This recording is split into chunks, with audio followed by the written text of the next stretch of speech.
ma jalasa qaumun fi baitin min buyutillah yatluna kitaballah wa yatadarasunahu bainahum illa nazalat alaihimus sakinah wa ghasyiyatuhumur rahmah wa haffathumul malaikah wa zakarahumullahu fi man indah. Rasulullah mengatakan, tidaklah satu kaum yang mereka duduk di rumah Allah Subhanahu wa taala yang kemudian mereka mengkaji kalam Allah, membaca ayat-ayat Allah Subhanahu wa taala dan hadis Rasulullah sallallahu alaihi wasallam, kecuali akan turun ketenangan kepada mereka, turun sakinah kepada mereka, dan diliputi oleh malaikat Allah Subhanahu wa taala, yang kemudian rahmat Allah pun meliputi kita dan nama-nama kita disebutkan di sisi malaikat Allah Subhanahu wa taala. Ini kemuliaan dan ini adalah sebuah keberkahan bagi orang-orang yang menempuh jalan ilmu,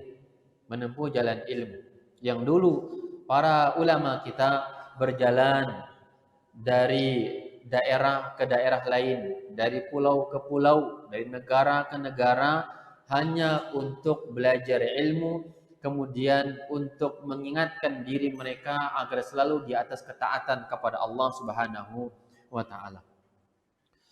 Dan juga Rasulullah mengatakan bahwa man salaka tariqan yatlubu fihi al-ilm illa man salaka tariqan yaltamisu fi ilman sahalallahu lahu bihi tariqan ilal jannah. Tidaklah satu kaum, seseorang menempuh sebuah perjalanan, di dalam jalan tersebut dia menimba ilmu, kecuali Allah Subhanahu wa taala mudahkan jalannya menuju surga Allah Subhanahu wa taala. Dan inilah hakikat ilmu, dan inilah hakikat Islam. Kita hidup di dunia dengan meyakini, memeluk ajaran agama Islam yang dia adalah asasnya ilmu. Setiap harinya kita untuk belajar ilmu agama sampai kita meninggal dunia, maka kita telah menunaikan yang sepantasnya, menunaikan kewajiban kita sebagai hamba yang seharusnya belajar, dan belajar. Inilah hakikat kehidupan. Memaksakan diri untuk belajar agama sampai mati, inilah hakikat menjadi orang Islam. Ya, kita tahu bahwa kehidupan ini adalah untuk kita meninggal dunia. Kita tahu bahwa hidup ini penuh liku-liku di dalamnya. Banyak tantangan, jalannya terjal, banyak godaan, sehingga waktu demi waktu, hari demi hari, ya, yang kita lalui butuh ilmu, butuh nasihat. Ya. Ilmu yang diminta darinya agar kita teringat kepada amal. Ilmu yang dituntut darinya agar kita selalu teringat di atas jalan kebaikan. Ilmu dimaksudkan darinya agar dosa-dosa yang hari demi hari mungkin kita lakukan, lupa ilmu jatuh ke dalam dosa, lupa taat jatuh ke dalam maksiat, lupa ilmu kerasnya hati kita, lupa ilmu jatuhnya kita ke dalam keburukan lisan, dosa telinga kita, dosa mata kita, dan seterusnya. Semoga dengan ilmu, majelis ilmu yang kita hadiri ini, Allah gugurkan itu semuanya. Karena hakikat ilmu adalah untuk kita taat kepada Allah Subhanahu wa taala. Bukankah dahulu Al-Imam Ahmad bin Hanbal ditanyakan, wahai Imam, Anda hidup menjadi seorang ahli ilmu yang tidak ada tugas lain, Anda berkhidmat untuk mencari ilmu semata di dunia ini. Ya, sampai kapan itu? Sampai kapan Anda mencari ilmu? Maka Imam Ahmad mengatakan, dari tinta catatan ini, kata beliau, sampai liang kubur aku menimba ilmu. Dari tinta yang aku bawa sampai mati menuju kuburan, dikuburkan di alam barzakh tersebut. Karena mereka faham bahwa hakikat menjadi orang Islam itu adalah ilmu. Islam identik dengan ilmu. Islam ini adalah agama yang identik dengan ilmu. Rasulullah Shallallahu Alaihi Wasallam diutus oleh Allah menjelaskan ilmu, dari awal kenabian sampai meninggal dunia, belajar, diajari, kemudian beramal sampai meninggal dunia. Selesai masa kontrak di dunia untuk ilmu. Inilah hakikat. Dan ilmu bukan untuk memperbanyak diri dengan ilmu. Namun kata ulama, hakikat ilmu adalah takut kepada Allah Subhanahu wa taala. Innama yakhshallah min ibadihi ulama. Yang takut kepada Allah itu adalah ahli ilmu. Sampai kapan kita takut kepada Allah? Sampai ilmu itu ada dalam diri kita.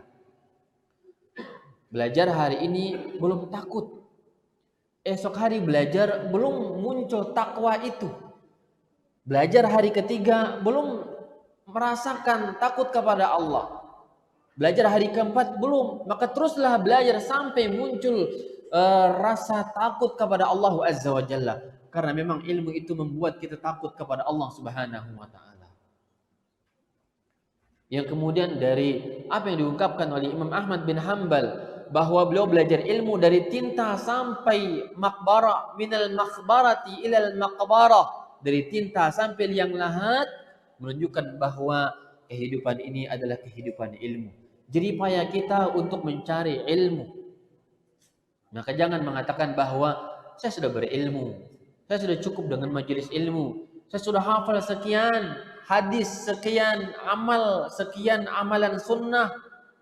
Ketahuilah, orang itu kata ulama salaf mengatakan, orang yang mengatakan saya sudah menjadi alim fahuwa jahil. Hakikatnya dia adalah orang yang jahil. Ikhwani wa akhwati fid din, a'azzani Allah wa iyyakum. Maka semoga dengan kita belajar, Allah menambah takut kita kepada Allah. Hari ini belum takut, masih dosa. Semoga esok hari Allah berkahi ilmu itu membuat kita takut kepada Allah Subhanahu wa taala. Dulu Sufyan Ats-Tsauri mengatakan, awal kita belajar ilmu itu li ghairillah, bukan untuk Allah, tapi aba an yakuna illa lillah. Namun ilmu itu enggak mau kecuali kita dipaksakan untuk ikhlas dan takut kepada Allah Subhanahu wa taala. Maka teruslah belajar. Teruslah belajar sampai dia mendidik kita, membimbing kita kepada jalan ketakwaan dan takut kepada Allah Azza wa Jalla dengan kita bermajelis ilmu. Kemudian ulama kita mengatakan juga bahwa ilmu yang hari-hari yang kita lalui itu adalah silih bergantinya keadaan. Hari ini kita berilmu, ya, besok Allah uji dengan kondisi yang berbeda. Hari itu juga kita berilmu, lusa harinya Allah uji kita dengan keadaan yang berbeda. Semangat menurun, ekonomi menurun, sengketa muncul, apakah rumah tangga, apakah tetangga, teman-teman, selalu muncul silih berganti datang itu kepada diri kita. Berarti dalam setiap keadaan itu butuh sikap, butuh ilmu agar kita lebih bijak. Setiap waktu kita butuh ilmu. Karena selagi kita hidup di dunia, ujian ini tidak ada selesainya. Jangan pernah mengatakan bahwa semoga setelah ujian ini datang, setelah ujian ini selesai, lebih nyaman hidup. Nggak ada. Nggak mungkin ada hal semacam itu. Justru sebaliknya, kita selesai dari sebuah ujian, akan datang ujian berikutnya.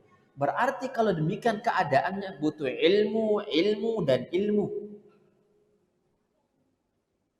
Makanya di sini ulama kita mengatakan, ya, ilmu, kebutuhan kita kepada ilmu lebih banyak dibandingkan kebutuhan kita kepada makanan dan minuman. Kalau makanan dan minuman itu kebutuhan jasmani kita, pagi dan petang, ya, pagi sarapan, siang makan siang, malam makan malam, untuk menguatkan tubuh kita untuk beraktivitas, untuk ibadah kepada Allah Subhanahu wa taala 3 kali sehari. Maka kebutuhan rohani kita yang setiap waktunya beramal diuji, dihantam dengan ujian silih berganti dan butuh kekuatan untuk tegak, rohani butuh kekuatan, berarti setiap waktu itulah dia butuh kepada ilmu. Di sini mereka mengatakan bahwa hajatul insani ilal ilmi aksaru min hajatihi ila ta'ami wasyarab. kebutuhan seseorang kepada ilmu lebih banyak dibandingkan kebutuhan dia kepada makanan dan minuman hari-harinya. Maka teruslah belajar. Teruslah belajar. Semoga dengan kita belajar ini Allah berkahi umur kita. Allah berkahi usia kita. Allah tambahkan wawasan kita agar selalu di atas ketaatan kepada Allah Subhanahu wa taala. Ikhwani fid din, a'azzani Allah wa iyyakum. Maka dengan ini kita belajar. Atas asas inilah kita belajar. Tema yang ingin kita bicarakan dan kita muzakarahkan, mubahasahkan pada kesempatan ini yaitu keagungan sunnah Nabi Sallallahu Alaihi Wasallam atau ta'zimus sunnah, mengagungkan sunnah Nabi Sallallahu Alaihi Wasallam. Sunnah, ya, secara bahasa kata ulama kita adalah at-tariqah. Sunnah secara bahasa adalah jalan. Ya, sunnah artinya jalan.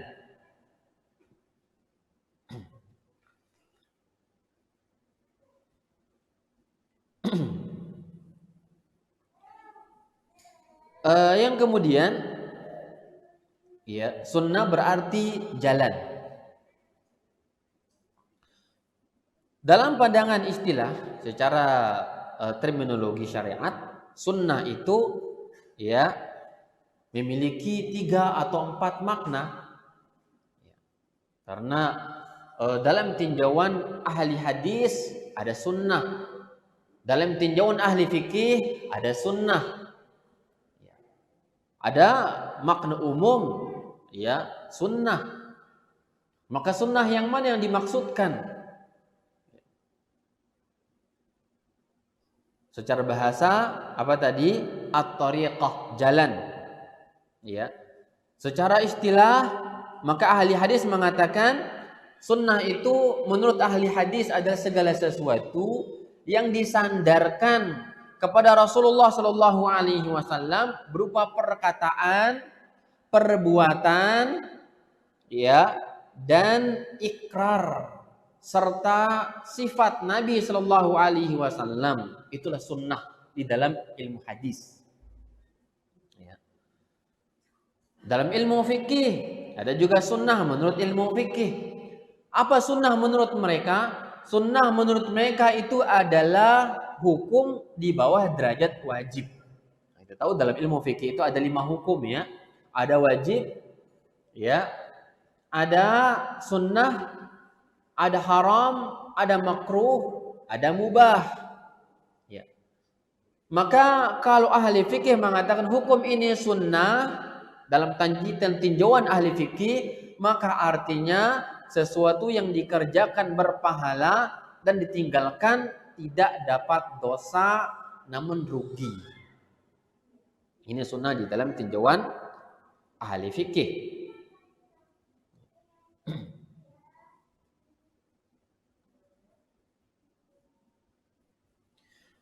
Dan juga terkadang dalam sebagian pandangan ulama, sunnah yang dimaksudkan adalah lawan dari kata bid'ah yang muncul dalam hadis Nabi itu. Yang Nabi katakan, ya, perkara baru yang muncul itu namanya bid'ah dalam hadis Nabi Shallallahu Alaihi Wasallam, dalam hadis riwayat sahabat Irbad bin Sariyah. Ini dalam makna lain. Ya. Lalu makna mana yang kita maksudkan dalam kajian kita? Maka ulama mengatakan semua sunnah yang dimaksudkan itu masuk di dalam kajian seorang muslim, di mana dia wajib mengagungkan sunnah baik dalam terminologi ahli hadis ataupun dalam terminologi ahli fikih atau juga ahli akidah. Dan juga sunnah terkadang dimaksudkan dengannya adalah Islam itu sendiri. Sunnah maksudnya adalah ajaran Islam itu sendiri.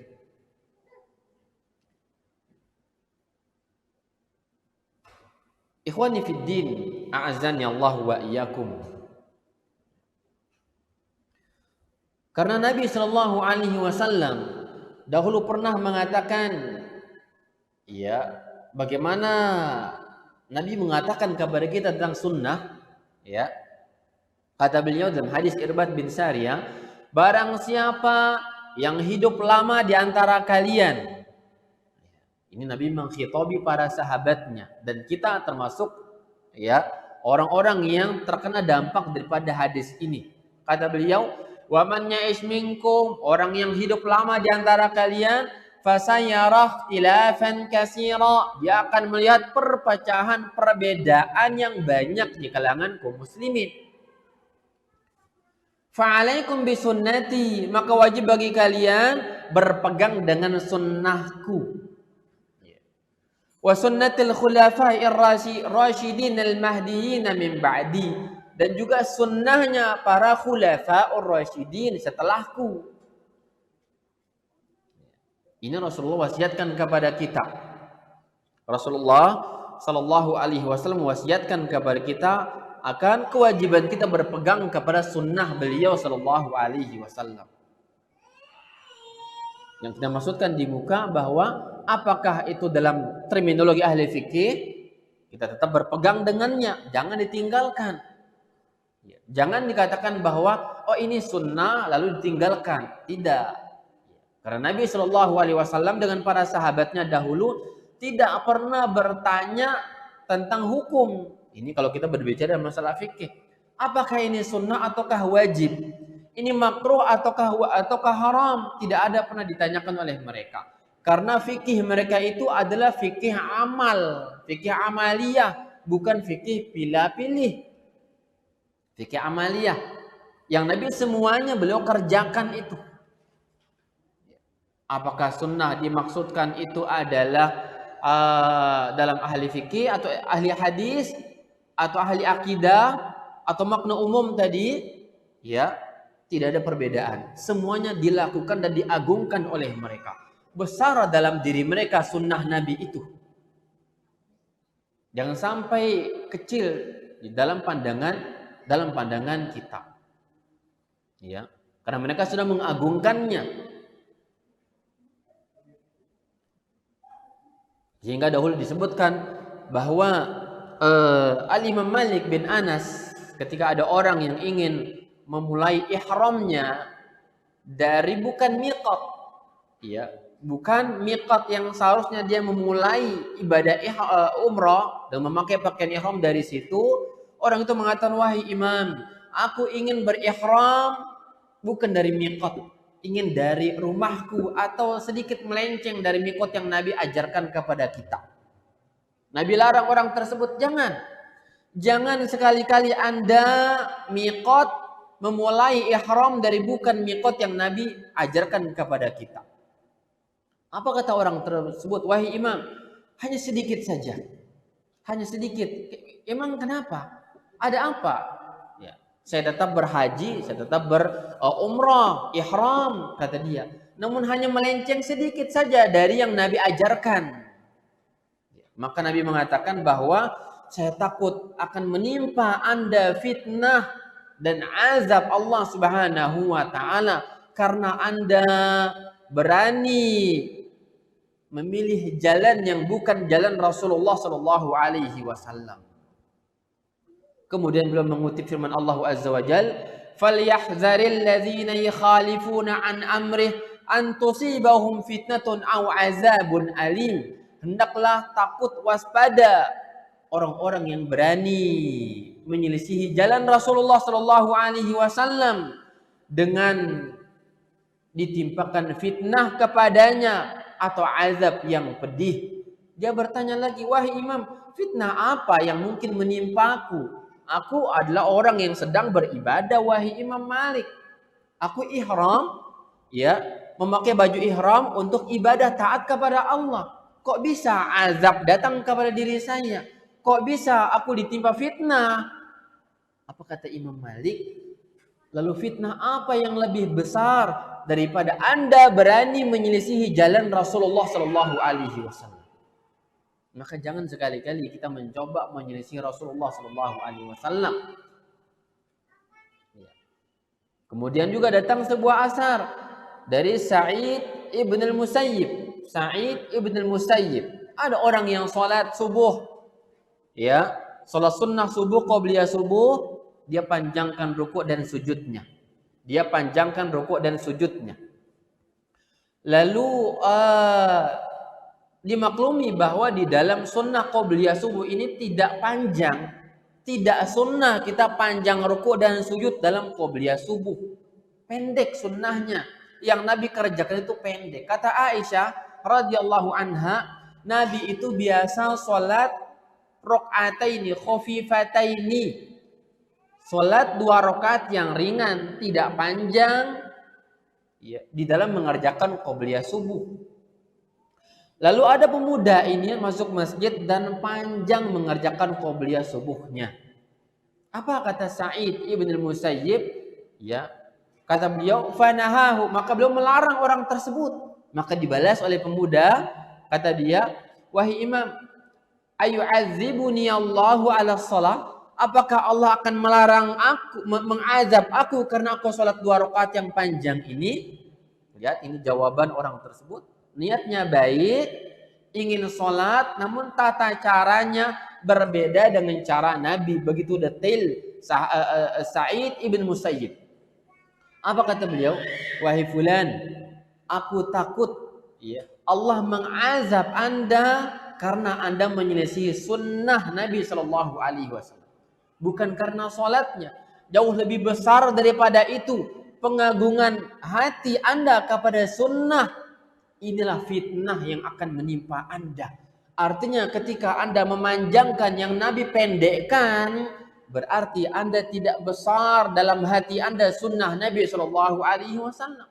Kalau besar sunnah Nabi, agung sunnah Nabi dalam diri Anda, niscaya Anda akan sholat sebagaimana Nabi sholat, yaitu apa?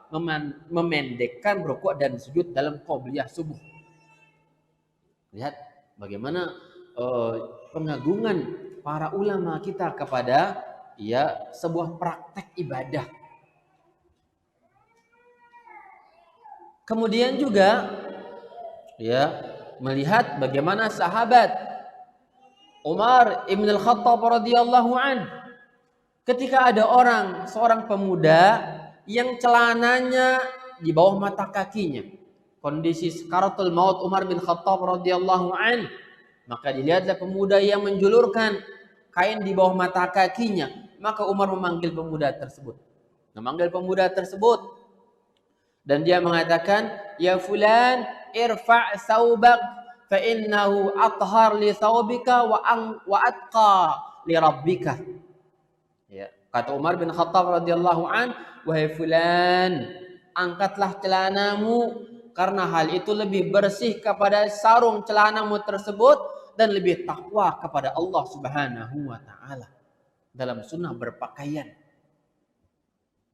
Lihat bagaimana mereka beramal, berbuat, berkomentar tentang sunnah Nabi Sallallahu Alaihi Wasallam. Ada lagi yang lain, disebutkan dahulu ada orang-orang yang dia makan minum dengan tangan kiri. Ya, Nabi tegur orang tersebut, wahai fulan, makanlah dengan tangan kanan. Kata dia, saya tidak bisa. Asas kesombongan, dia sombong, egoismenya datang ketika ditegur, ketika salah. Maka dia mengatakan, saya nggak bisa dengan tangan kanan, biasanya tangan kiri, makannya dengan tangan kiri. Kata Nabi, lamastata'ata, kamu tidak akan bisa. Maka disebutkan bahwa orang itu apa? Ya, tidak bisa mengangkat tangan kanannya, tidak bisa mengangkat tangannya untuk makan. Kesombongan, dia terkena stroke. Iya. Dia lumpuh. Kenapa? Berani menentang Nabi dalam persoalan semacam itu. Makanya ingat kaum muslimin, jika ada dalil, jika ada sunnah dalam hal apapun, mungkin kita lupa, maka saudara kita mengingatkan, ingat, terima hal itu. Jangan sombong diri, jangan angkuh di hadapan kesalahan kita ketika ditegur oleh saudara kita kaum muslimin. Karena parah. Efeknya, dampaknya berat. Berbicara masalah agama, berbicara masalah sunnah Nabi alaihi salatu wassalam. Ikhwani fid din, a'azzani Allah wa iyyakum.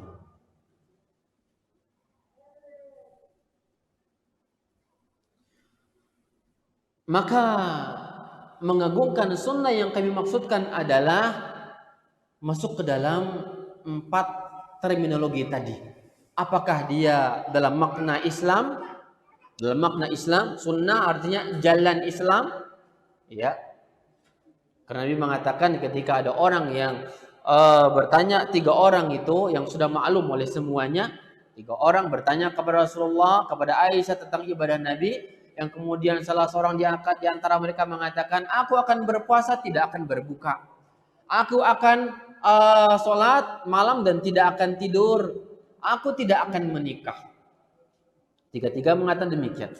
Maka Nabi mengatakan, siapa yang tadi berbicara ini dan itu menentang cara agamaku? Maka Nabi mengatakan, barang siapa man raghiba an sunnati falaysa min, barang siapa yang menyelisihi jalanku maka bukan sekali-kali dari golonganku. Ini maksudnya apa? Ya sunnah agama. Nah, maka 4 terminologi tersebut, apakah agama secara umum, apakah dalam terminologi ahli hadis, ya, yang bukan Al-Quran tapi hadis, ataukah dalam ilmu fikih yaitu sunnah, derajat sunnah bukan wajib, atau yang lainnya tadi, maka wajib bagi kita untuk mengagung-agungkan hal tersebut. Harus besar dalam diri kita mengagungkan sunnah Nabi Shallallahu Alaihi Wasallam.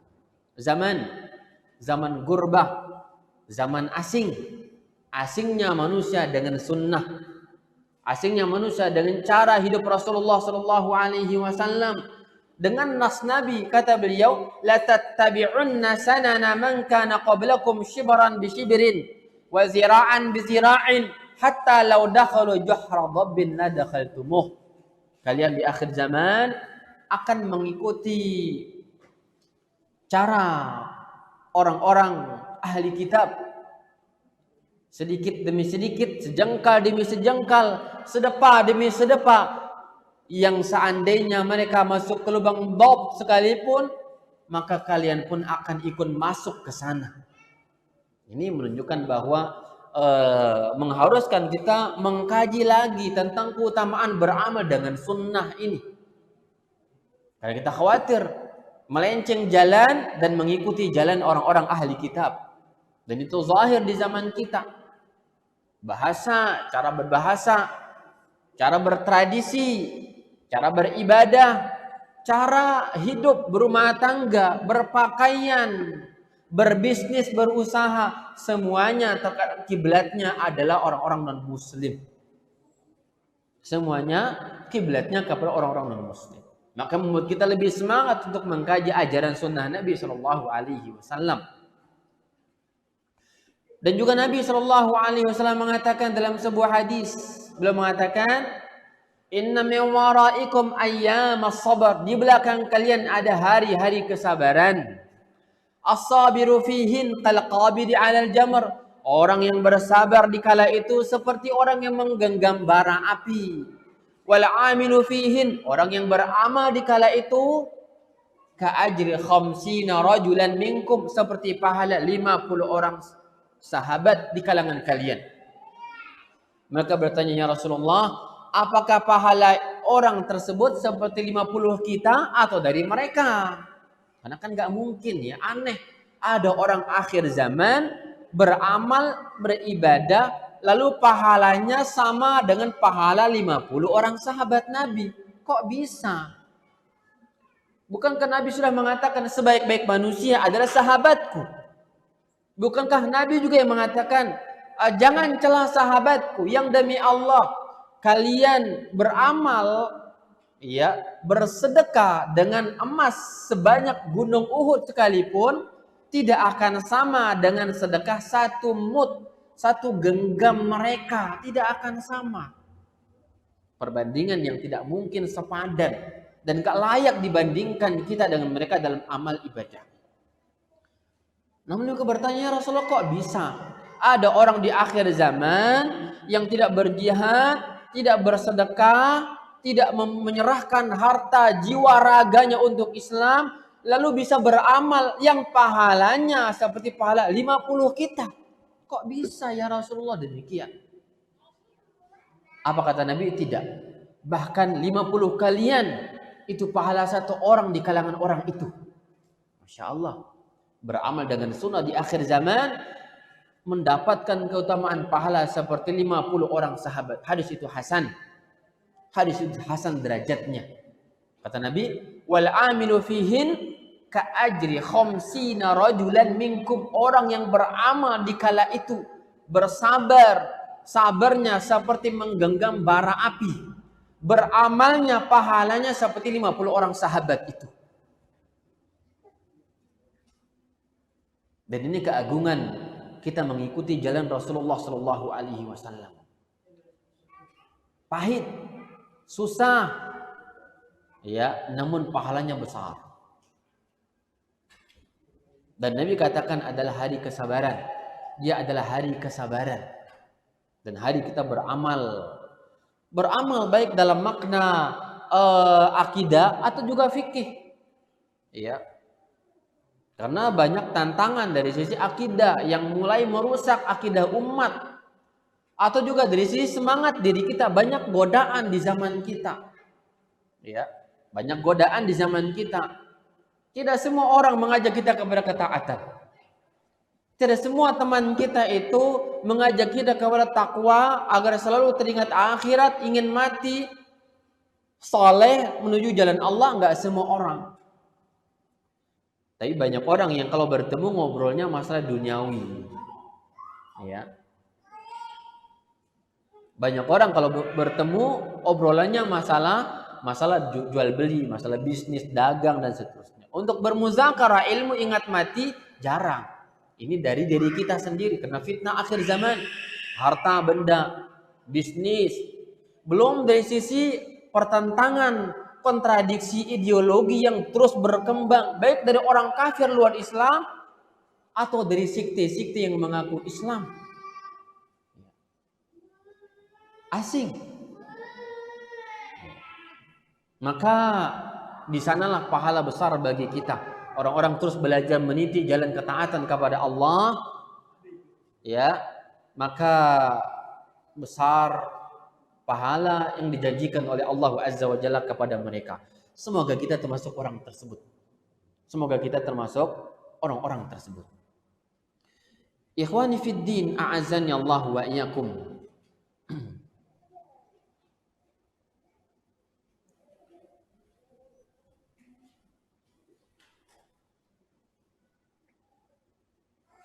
Kemudian di antara alasan agar sunnah ini besar di dalam diri kita, ya. Yang pertama kata ulama bahwa as-sunnatu masdarun min masadir at-tasyri', li'annaha wahyun min Allah Ta'ala. Yang pertama, ya, kenapa alasan sunnah ini juga agung kepada diri kita? Sudut pandang lain, karena sunnah ini adalah sumber syariat. Perbuatan Rasulullah itu, amalan Rasulullah itu, perkataan Nabi, tingkah laku beliau, cara ibadahnya adalah sumber syariat. Seseorang tidak mungkin bisa beribadah kecuali lewat jalur Rasulullah Sallallahu Alaihi Wasallam. Bahkan semua seluk-beluk hidup dia ada pada diri Rasulullah Sallallahu Alaihi Wasallam. Masdar min masadir tasyri'. Ya. Ingin sholat, lihatlah sholat Rasulullah. Nabi sudah katakan, "Shallu kama ra'aitumuni usolli." Sholatlah seperti aku sholat. Dalam hal sholat, dalam hal haji dan umrah, kata beliau, "Khudhu anni manasikakum." Ambillah dariku manasik haji kalian. Cara kalian berhaji ambil dariku. Dan Allah sudah mengatakan juga dalam makna umum, laqad kana lakum fi rasulillahi uswatun hasanah. Dalam diri Nabi itu adalah uswatun hasanah. Berarti kita ketika berbicara masalah sunnah Nabi ini adalah sumber dari sumber-sumber syariat, maka kita harus paham betul tentang sejarah Nabi. Ya, yang dulu para ulama kita mengatakan bahwa kakek-kakek kami, orang tua kami dahulu mentalkinkan kepada kita tentang sejarah Nabi, bagaimana Nabi itu tidurnya, makan minumnya, berbicaranya, bercandanya, berumah tangganya, perangnya, jihadnya, dalam perdamaiannya, mengurusi negaranya, sebagai suami, sebagai bapak dari anak-anaknya, dan juga sebagai anak dari ibu-ibunya, sebagai kerabat dari beliau yang lainnya. Ya, lihatlah Rasulullah Shallallahu Alaihi Wasallam. Terkadang kita ya mengaku pecinta Nabi dalam hal akidah, lupa dalam sisi akhlak ibadahnya. Mengikuti Nabi dalam sholatnya, tapi lupa mengikuti Nabi di dalam cara berpakaiannya. Ikut Nabi dalam cara berpakaiannya, lupa ikut Nabi di dalam semangat zikir dan sholatnya. Atau juga dalam masalah akhlaknya. Kita kurang berakhlak terkadang. Ya, semangat sholat, akidah benar, tapi akhlak tidak ada. Kurang pemaaf kepada manusia. Kurang memberikan uzur kepada saudara muslim.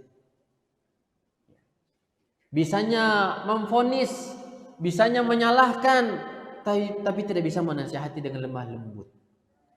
Bisanya kita meminta dan menuntut agar dia begini dan begitu, tapi kita kurang bisa memberi kepada orang tersebut. Rasulullah adalah orang yang mengajar, pendidik, sebagai qudwah dalam pendidikan, qudwah di dalam beramal. Lihatlah Rasulullah Shallallahu Alaihi Wasallam. Maka yang pertama kata para ulama kita, untuk besarnya sunnah, alasan pengagungan sunnah ini karena dia adalah masdar min masadir tasyri', sumber pokok di antara pokok atau sumber-sumber syariat. Nabi mengatakan dalam sebuah hadis, ala wa inni utitul kitaba wa mithlahu ma'ah. Aku ini diberikan oleh Allah Al-Quran, berikut juga mislahu, yaitu apa? Sunnah Nabi Shallallahu Alaihi Wasallam. Dia sumber syariat. Maka harus besar dalam diri kita tentang perbuatan Nabi itu. Walaupun di dalam perbuatan Rasulullah sendiri, ya dibagi oleh para ulama kita, ada yang merupakan adat istiadat, ada yang merupakan tabiat pribadi, ada yang merupakan penafsiran atau hukum Islam, ya, yang betul kita pahami juga. Baik, nah, ini yang pertama. Karena sunnah Nabi itu adalah sumber syariat. Yang kedua, as-sunnatu syarihatun lil Qur'ani wa mubayyinatun lahu. Sunnah Nabi itu adalah pensyarah daripada Al-Quran. Sunnah Nabi itu adalah penjelasan perinci daripada Al-Quran. Ya, kalau Al-Quran menyuruh kita berakhlak mulia, bagaimana bentuknya, bentuk nyata dan prakteknya? Lihatlah kehidupan Rasulullah, baca sejarah beliau, baca hadis-hadis tentang akhlak Rasulullah, baca syama'il Muhammadiyahnya. Jadi dia adalah pensyarah daripada Al-Quran.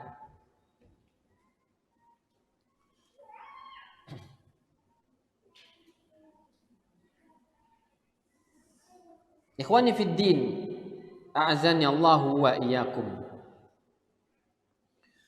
Yang kemudian yang ketiga, ya, kenapa kita mengagungkan sunnah Nabi Shallallahu Alaihi Wasallam?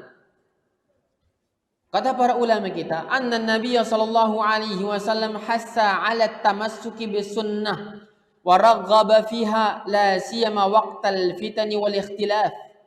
Nabi Shallallahu Alaihi Wasallam itu memotivasi kita agar selalu berpegang kepada ajaran beliau, ya, lebih-lebih di zaman fitnah, zaman perbedaan.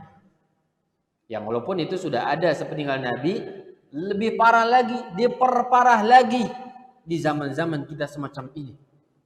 Karena semua orang boleh berkomentar, semua orang boleh berpendapat. Menurut saya dan menurut saya muncul pemahaman A, B, C, dan D. Maka ya, sunnah terlihat lebih agung, lebih mulia di zaman fitnah. Dan wajib bagi kita untuk kembali kepadanya. Spesial orang-orang yang ahlu sunnah itu. Ada orang-orang yang spesial di zaman fitnah. Terlihat tamasuknya dia dengan sunnah. Orang berbeda pendapat, dia pegang bagaimana Nabi hidup di kala itu. Dalam konteks ibadahnya kepada Allah Azza wa Jalla.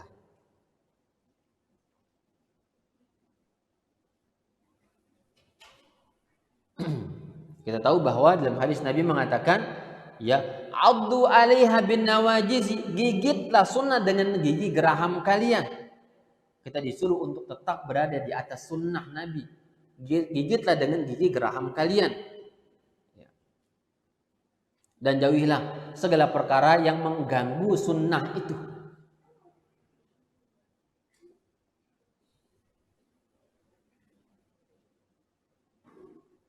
Yang berikutnya kata para ulama bahwa berpegang teguh dengan sunnah ini, ya, bukan sekedar pengakuan omong kosong belaka, tapi benar-benar kita terapkan di dalam kehidupan kita. Ini berat ya tentunya ya. Mengikuti Nabi, bagaimana Nabi berumah tangga, kesabaran seorang suami kepada istri dan anak-anaknya, ini berat ya. Namun itulah Nabi ajarkan kepada kita. Seorang suami mendidik anak istrinya di dalam ketaatan kepada Allah, sebagaimana Nabi mendidik anak istri beliau. Seorang ayah, seorang bapak mengajarkan anak istrinya Al-Quranul Karim, mentalkinkan mereka zikir pagi dan petang. Ini keagungan. Jadi bukan sekedar pengakuan, diamalkan.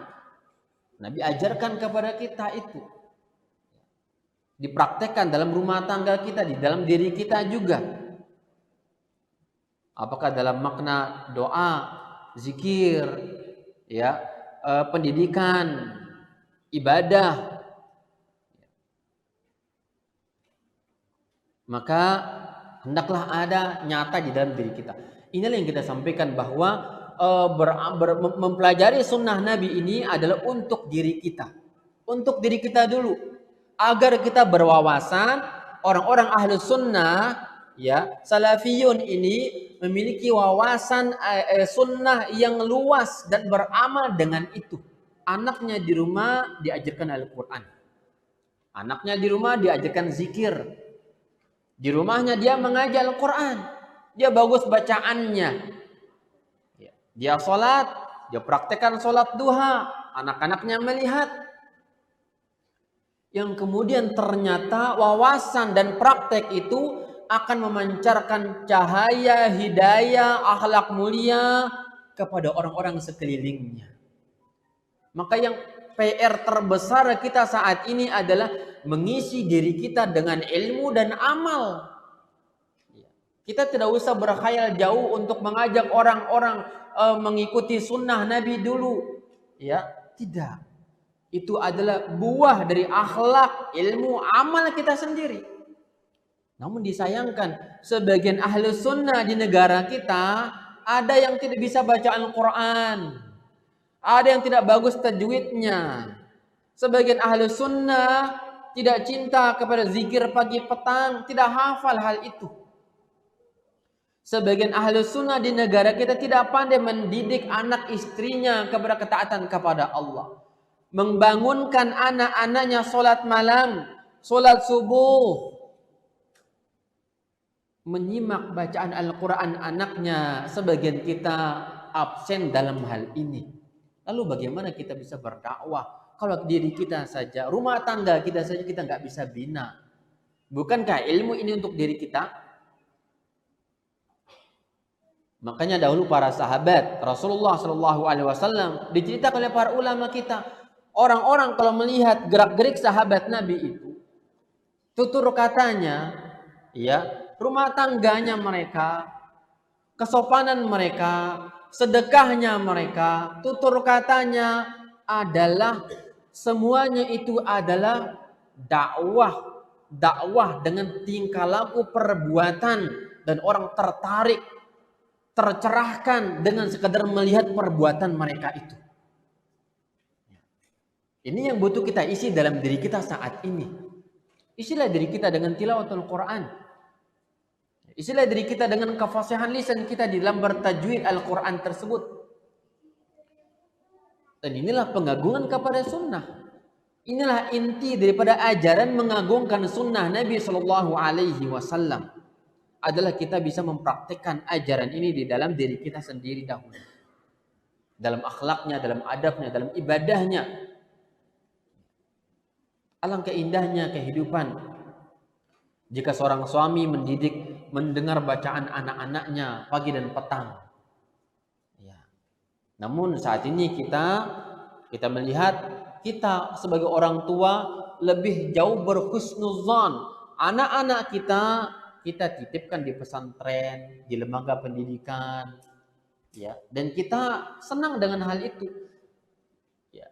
Kita tidak merasa bertanggung jawab akan pendidikan mereka, sehingga kita hanya tugasnya mencetak duit, cari duit, ya.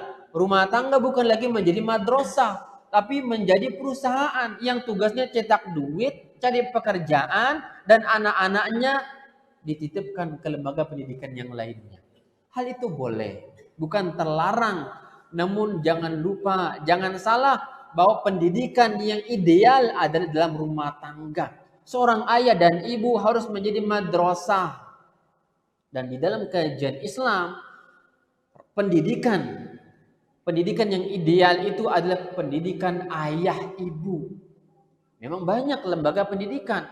Ada rumah tangga, ada sekolah, ada madrasah, ada lingkungan, ada media sosial dan seterusnya. Itu semuanya adalah perangkat-perangkat pendidikan. Namun ulama sepakat yang paling urgen dalam hal ini adalah rumah tangga. Di mana seorang ayah wajib menjadi ustadz untuk anak-anaknya. Seorang istri, seorang ibu harus menjadi ustazah bagi anak-anaknya di rumah. Lalu kita di mana? Anak titip ke pesantren.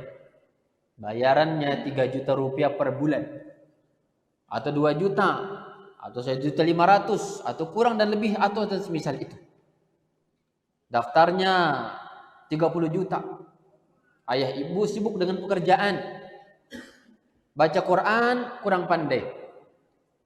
Zikir pagi petang kurang hafal.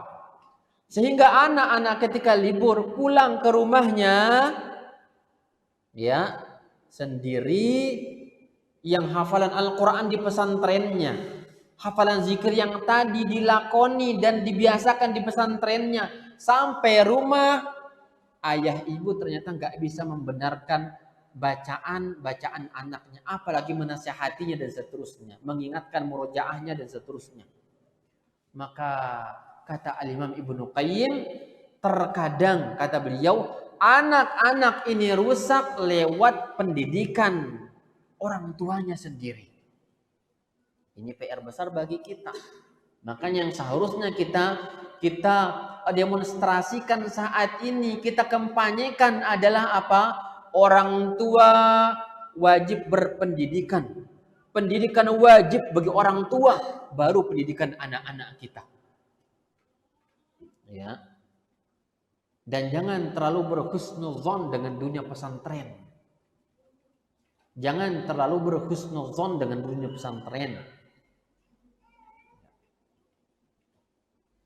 Betapa banyak ya anak-anak ikhwan kita di pesantren mahal-mahal dengan segala fasilitas yang mewah, sampai rumah di kamar main laptop, main handphone, ke masjid tidak. Jangankan menjadi qudwah bagi lingkungan masyarakatnya, atau menjadi imam di musola masjid kampungnya, atau membuka majelis TPA yang dengan itu dia akan banjir pahala besar untuk dirinya. Tidak. Jadi rumahnya dengan laptopnya, dengan gadgetnya, ya, dan seakan-akan pesantren itu adalah penjara baginya. Kemudian dia pulang ke rumah, masa liburannya adalah masa kebebasan. Dan orang tua nggak pandai beragama, nggak teliti dalam Al-Qur'annya, dalam sunnah-sunnah yang lainnya. Maka jadilah anak itu pulang di pesantren yang terisi dengan ilmu, sampai rumahnya menjadi tempat yang barangkali media yang merusak ilmu anak tersebut. Makanya yang kita katakan bahwa mempraktekkan sunnah Nabi dalam rumah tangga adalah hal besar. Bagaimana Nabi dengan Aisyah, bagaimana Nabi dengan anak-anaknya, dengan para sahabatnya saling memudarasatul Quran. Ini inti ajaran sunnah. Keagungan sunnah dalam diri kita adalah praktek semacam ini. Dan itu untuk kita dulu. Kita nggak usah berpikir sibuk dengan mengundang orang, mengajak orang. Itu betul, itu boleh, dianjurkan. Namun jauh lebih besar daripada itu semuanya, isilah diri kita dengan membuka atau membaca Al-Quran hari-harinya. Kita punya Al-Quran terbagus, cetakan terbagus yang dicetak zaman ini kita beli, kita baca. Belajar bahasa Arab, isilah diri kita dengan ilmu-ilmu yang bermanfaat. Ikhwani fiddin yang semoga dimulakan Allah Subhanahu wa taala. Ya, jadi kata beliau, kata para ulama kita bahwa keagungan sunnah terlihat keagungannya, kata beliau, jika dia bukan sekedar dakwaan tapi murni praktek di dalam kehidupan. Ya. Seorang ayah melihat bacaan anaknya tadi. Seorang ayah melihat pakaian anaknya. Seorang ayah melihat cara makan minum anaknya. Jangan sampai biarkan anak-anak kita makan minum dengan tangan kirinya. Bangunnya molor terus, tidak sholat subuh misalkan, atau tidak ada sholat duhanya, atau murojaah hafalannya. Ya. Namun harus ada semangat itu yang dimulai dari diri kita sendiri sebagai orang tua. Dan itu adalah sunnah Nabi Sallallahu Alaihi Wasallam. Dari sinilah ulama kita mengatakan dalam sebuah syair mereka mengatakan, ta'sin nabiyya wa anta taz'umu hubbahu hadza la umruka fil qiyas syani'un law kana hubbuka sadiqan la ata'tahu innal muhibba liman yuhibbu muti'. Kata mereka, engkau bermaksiat kepada Rasulullah sallallahu alaihi wasallam di samping Anda mengklaim cinta kepada beliau. Ini demi Allah, ya, dalam logika hal yang kerdil, hal yang salah, hal yang menghinakan. Mengaku cinta, ya, namun bermaksiat kepada Rasulullah dalam dunia nyatanya. Walau kana hubbuka sadiqan la ata'tahu, jika seandainya cintamu benar, la ata'tahu, kamu akan taati beliau dalam segala urusannya. Innal muhibba liman yuhibbu muti', karena sesungguhnya orang yang cinta dengan kekasihnya itu adalah taat, manut kepada sang kekasih. Maka taatilah beliau di dalam apa? Segala urusan pendidikan, dalam ibadah, semangat tilawatul Quran dan semisalnya. Yang keempat, ya, terlihat keagungan sunnah ini, anna tamassuka bis sunnati sababun lin najati wa ismatun minal wuqu'i fid dhalal, yaitu berpegang teguh dengan sunnah ini menjadi sebab selamatnya seseorang dan terjaganya dari kubangan kesesatan. Kama qala Malikun rahimahullahu ta'ala, sebagaimana Imam Malik mengatakan, as-sunnatu kasafinati Nuhin, man raqibaha faqad naja wa man takhallafa anha ghariqa. Kata Imam Malik bin Anas, sunnah Nabi itu adalah ibarat perahu Nabi Nuh alaihi salam. Barang siapa yang mengendarainya, dia akan selamat. Dan barang siapa yang terlambat, tidak mengendarainya, ghariqa, dia akan tenggelam. Dia akan tenggelam. Ini kata Imam Malik bin Anas, bahwa ya, bertamasuk dengan sunnah sebab keselamatan kita. Karena tadi kita melihat bahwa perbedaan sudah banyak. Semua orang berpendapat. Dunia mengalahkan diri kita. Banyak tokoh berfatwa tanpa dalil, tanpa rujukan, tanpa data-data, tapi menurut mereka dan itu. ditambah lagi dengan fitnah harta, dunia, wanita, dan seterusnya. Maka berpegang teguh dengan sunnah karena adalah sebab keselamatan kita. Imam Malik mengatakan tadi, as-sunnatu kasafinati Nuhin, yaitu sebagaimana seperti perahu Nabi Nuh, penyelamat dari tenggelam, ya, di lautan yang luas.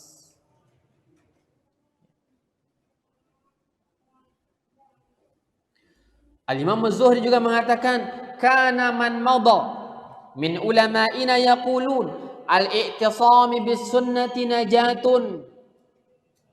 Imam Az-Zuhri mengatakan, dahulu para ulama kita pernah mengatakan kepada kita bahwa berpegang teguh dengan sunnah itu adalah najatun, keselamatan. Dan juga Umar bin Abdul Aziz menuliskan wasiat kepada para pejabatnya. Kata beliau, fa'alaika biluzumis sunnati fa innaha laka biiznillahi ismatun. Wajib bagimu untuk luzumus sunnah, selalu meniti jalan sunnah, karena dia dengan izin Allah keselamatan. Inilah zaman kita mengatakan bahwa ingin selamat, tanyakan amalan itu apakah dia sunnah Nabi ataukah bukan. Ya. Tanyakan apakah dia adalah amalan Rasulullah ataukah bukan. Karena jika itu disandarkan kepada Nabi dengan data-data dan dalil-dalilnya, pasti membawa kepada keselamatan dunia akhirat.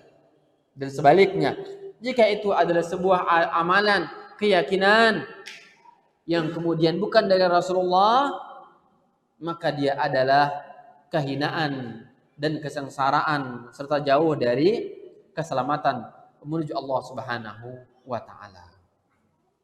Yang berikutnya kata para ulama kita bahwa bukti pengagungan sunnah, atau alasan mengagungkan sunnah dalam hati kita, bahwa annal amala bis sunnati sabilun li mahabbatillahi ta'ala lil 'abdi wa maghfiratihi lidunubihi. Bahwa beramal dengan sunnah Nabi alaihi salatu wasalam adalah jalan untuk meraih cinta Allah Subhanahu wa taala.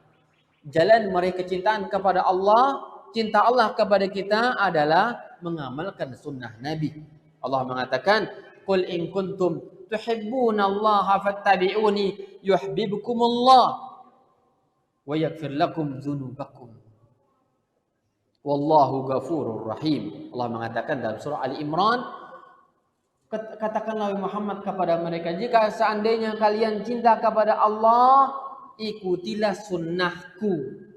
Jadi syarat meraih cinta Allah Subhanahu wa taala kepada hamba tersebut, ikuti jalan Rasulullah sallallahu alaihi wasallam.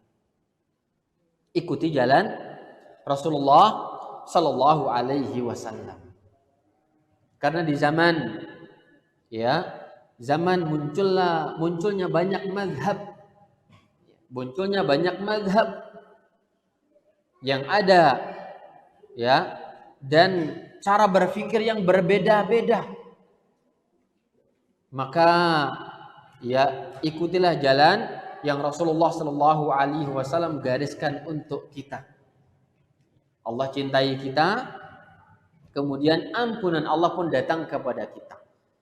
Ini diantara keutamaan dan keagungan sunnah Rasulullah sallallahu alaihi wasallam.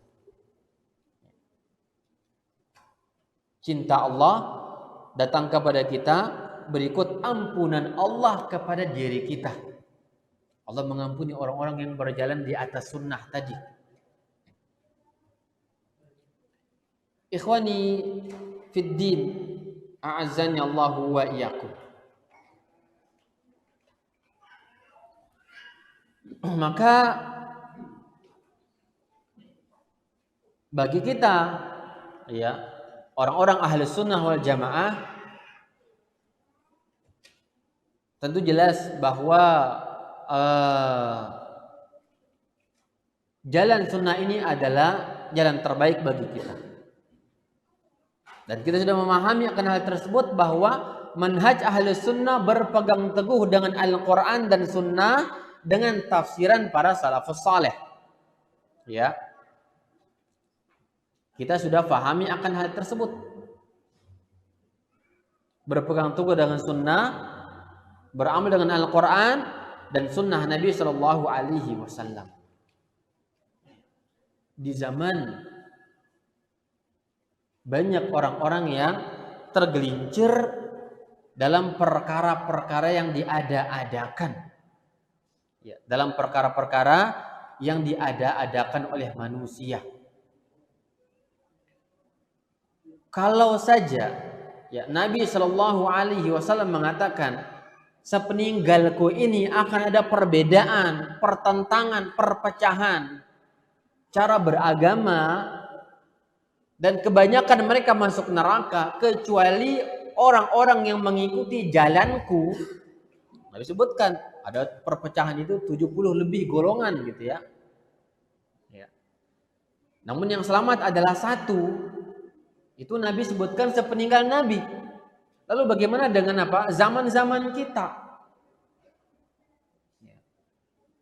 Sampai-sampai Anas bin Malik mengatakan, kata beliau, aneh kalian. Anas bin Malik ini diantara sahabat yang panjang umur dan begitu melihat perbedaan, perubahan cara ibadah, cara bertradisi masyarakat yang ada di zaman beliau, padahal masih sahabat Rasulullah SAW.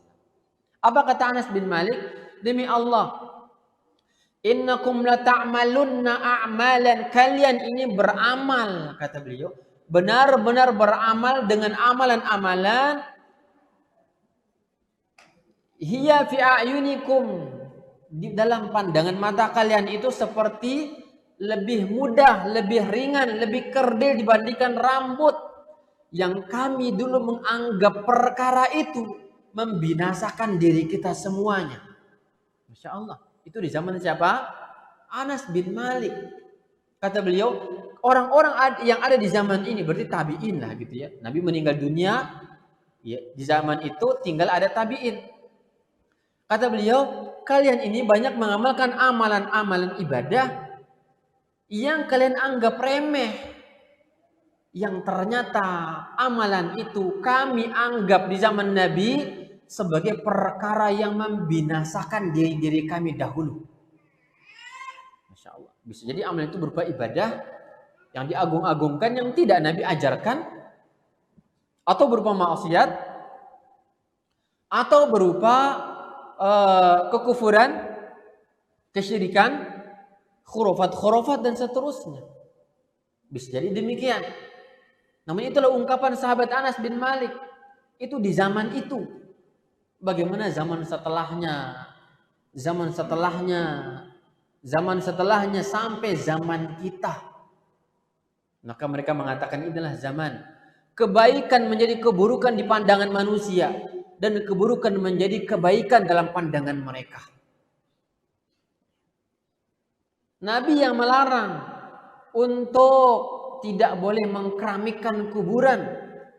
Dalam Sahih Bukhari, hadis yang disepakati akan kesahihannya para ulama kita, Nabi yang mengatakan dari sahabat Abdullah bin Abbas, Nabi mengatakan, nahan Nabi sallallahu alaihi wasallam an yuq'ada ala qabr wa an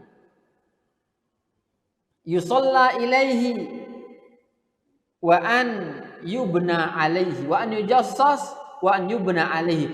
Nabi melarang kita untuk duduk di atas kuburan. Nabi pula yang melarang kita untuk mengkeramikkan, menyemenkan kuburan, dan Nabi pula yang melarang kita untuk sholat menghadap kuburan itu. Itu hadis ada, kita baca dan kita dengar. Lalu kaum muslimin sudah tidak lagi membaca hadis itu. Lalu siapa yang menyemen kuburannya? Kaum muslimin. Siapa yang duduk di atas kuburan? Kaum muslimin. Siapa yang membangun di atas kuburan? Bangun tinggi-tinggi, mengkeramikkan kuburan, direnovasi kuburan dan seterusnya adalah kaum muslimin. Hadis Nabi asing di zaman kita. Hadis Nabi itu asing di zaman kita.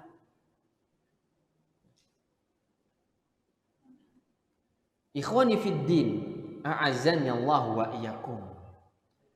yang kemudian bahwa perkara itu dikoordinir ya oleh tokoh-tokoh, oleh orang-orang besar, sehingga terbentuklah opini masyarakat kita bahwa seakan-akan hal itu perkara yang mubah, perkara yang boleh, padahal hal itu membinasakan. Nabi melaknat. Perkara yang Nabi laknat di kala itu ternyata menjadi hal biasa di zaman kita. Nabi mengatakan bahwa kata beliau, la'natullahi 'alal yahudi wan la'anallahu zairatil qubur wal muttakhidhina 'alaiha suraja wal muttakhidhina 'alaiha masajid. Nabi mengatakan Rasulullah dalam sebuah hadis, Rasulullah sallallahu alaihi wasallam melaknat orang-orang yang perempuan yang sering-sering ziarah kubur. Pertama, laknat Nabi kepada mereka. Yang kedua, orang-orang yang menyalakan lampu-lampu di atas kuburan-kuburan. Kita lihat, biasanya kalau ada bayi lahir, maka ari-arinya itu akan dikuburkan. Kemudian ditanamkan lampu-lampu di sana. Ternyata ini masuk ke dalam sabda Nabi itu. Ya. Sudah hal itu dikuburkan dan tidak layaknya dilakukan semacam itu, diperlakukan semacam itu, ditambah lagi dengan apa? Ditambahkan lampu-lampu di atasnya. Nabi sudah katakan dengan lisan beliau akan hal itu. Lihat, zaman berubah. Kebaikan menjadi keburukan, keburukan menjadi kebaikan. Nabi katakan, dan termasuk dalam laknat itu al-muttakhidina 'alaiha suraja, menyalakan lampu-lampu di atas kuburan. Yang kedua, wal muttakhidina 'alaiha masajid. Dan hadis Nabi juga mengatakan, termasuk laknat Nabi itu orang-orang yang menjadikan kuburan sebagai masjid-masjid. Apa maksudnya masjid itu? Al-Imam As-Sun'ani di dalam kitabnya Subulus Salam mengatakan bahwa maksudnya adalah ya lebih umum dari sekedar sholat di kuburan itu, mencakup semua ibadah ya di tempat-tempat itu. Maka inilah yang lihat laknat yang gak gampang ya. Ternyata laknat kepada orang-orang semacam itu. Dan itu hadis Nabi SAW. Bukan ingin mengatakan bahwa kita mengharamkan orang ziarah kubur. Tidak. Ziarah kubur itu hak adanya. Anjuran bahkan ibadah mulia. Ziarah kubur ibadah mulia. Nabi suruh kita. Akan tetapi ya di dalam perkara itu ada catatan-catatannya yang Nabi sendiri juga memberikan catatan kepada kita agar tidak berlebihan kepada hal itu. Dijadikan sebagai sebuah tradisi. Lalu bagaimana sunnah Nabi? Sunnah Nabi itu dalam hal itu adalah datang ziarah kubur, mendoakan dan selesai. Datang ke sana tujuannya ingat mati, ingat kematian, doakan penghuni kubur dan pulang. Itu tujuan ziarah kubur. Bukan sholat, tilawatul Quran, sedekah, menyembelih ke tempat-tempat tersebut. Ikhwan sekalian yang dimuliakan oleh Allah Subhanahu wa taala. Adapun berbicara masalah keagungan sunnah dalam terminologi fikih lagi ya, atau hadis, maka sangatlah luas ya. Mengagungkan sunnah di dalam terminologi ahli hadis maka sangat besar juga. Bahwa ya bagaimana praktek ulama kita dahulu disebutkan ya, kalau tidak salah Atha bin Abi Rabah ketika terjadi sebuah kekeliruan kepada beliau ya, maka yang beliau tuntutkan adalah sanad dari sebuah hadis. Mana hadisnya? Mana hadisnya? Ya, ini kata ya Atha bin Abi Rabah, atau pengagungan kepada sunnah Nabi di dalam makna hadis. Dalam terminologi ahli hadis. Ya, diminta mana dalilnya? Ini bentuk pengagungannya. Bukankah dia adalah sumber syariat? Mana dalilnya? Mana hadis Nabi akan hal itu? Apakah Nabi lakukan perbuatan, perkataan, praktek? Apakah ada? Kalau tidak ada, berarti itu bukan ajaran Islam dan bukan sunnah Nabi Shallallahu Alaihi Wasallam. Karena apa mengatakan mana dalilnya? Ya. Kemudian, adapun di dalam yang kemudian bagi kita saat ini adalah hendaklah banyak mempelajari hadis-hadis Nabi. Ini bentuk pengagungan kepada sunnah. Baca Sahih Bukhari, baca Sahih Muslim, buat majelis hadis Sunan Tirmidzi, Sunan Ibnu Majah yang jarang dibaca saat ini. Jarang kita membuka majelis hadis kutubut tis'ah, kutubus sittah, itu jarang.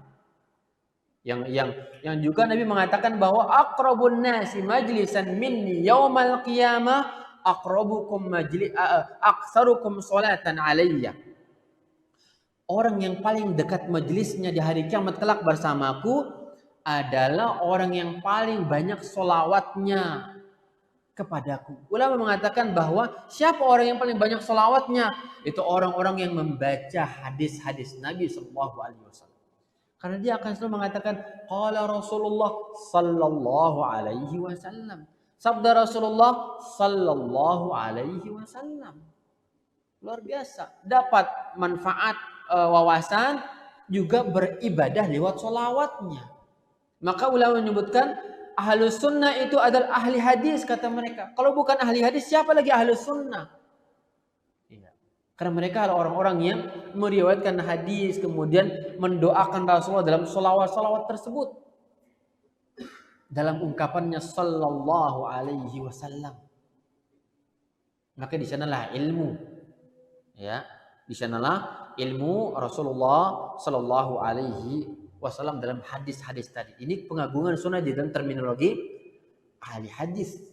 Dan mengenali mana hadis yang sahih, mana namanya hadis yang dhaif, mana namanya hadis yang maudhu, mana yang palsu dan semisalnya, yang mungkar, misalnya mana hasan sahih. Kita butuh kenali, dekati terus akan hal tersebut sebagai bentuk pengagungan kita kepada hadis dan sunnah Nabi dalam terminologi ahli hadis. Namun sebagian kaum muslimin sudah merasa seakan-akan putus asa. Belajar bahasa Arab sudah berat bagi mereka. Sudah mustahil rasanya untuk faham. Bukan majelis bahasa Arab, ya 1 bulan, 2 bulan, pertemuan pertama, kedua masih semangat, pertemuan ketiga mulai menipis muridnya. Sampai majelis itu bubar begitu saja. Ya, sudah harapan pengagungan kepada sunnah itu sudah hampir hilang. Jarang bermajelis ilmu dengan membuka majelis bahasa Arab itu sudah sedikit. Padahal dahulu semua orang itu tumpah kepada majelis bahasa Arab karena nggak mungkin paham Islam kecuali dengan bahasa Arab. Nggak mungkin merasakan khusyuk dalam sholat kecuali dengan memahami makna-makna sholatnya. Ya. Lalu di mana pengagungan? Ini yang saya sampaikan di muka. Jadi bahwa kita terkadang banyak omong kosong dalam mengagungkan sunnah Nabi ini. Di mana pengagungannya? Yang seharusnya hari-harinya dia belajar bahasa Arab, dia mengerti bahasa Arab, dia membaca Quran dengan memahami dan seterusnya. Dia itu mampu, semua orang mampu. Karena asas syariat Islam itu apa? Ya, mudah dan semua orang bisa. Ini syariat Islam. Semua orang berhak menjadi ahli ilmu. Semua orang Islam ini berhak menjadi orang yang saleh. Semuanya berhak menjadi orang yang khusyuk dalam sholatnya. Ini hakikat syariat Islam. Al-musawat, kesamaan derajat di dalam syariat Allah Subhanahu wa taala. Harus ditopang dengan semangat yang kuat untuk bisa dekat kepada pengagungan kepada syariat dan sunnah Nabi Shallallahu Alaihi Wasallam. Kemudian dia pelajari hadis-hadisnya. Ya, ini makna pengagungan ya ikhwan.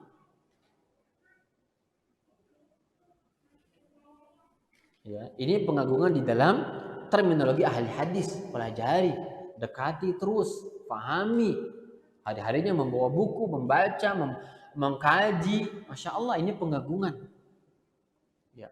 Adapun yang kemudian beramal dengan hadis ya, yang kemudian beramal dengan hadis.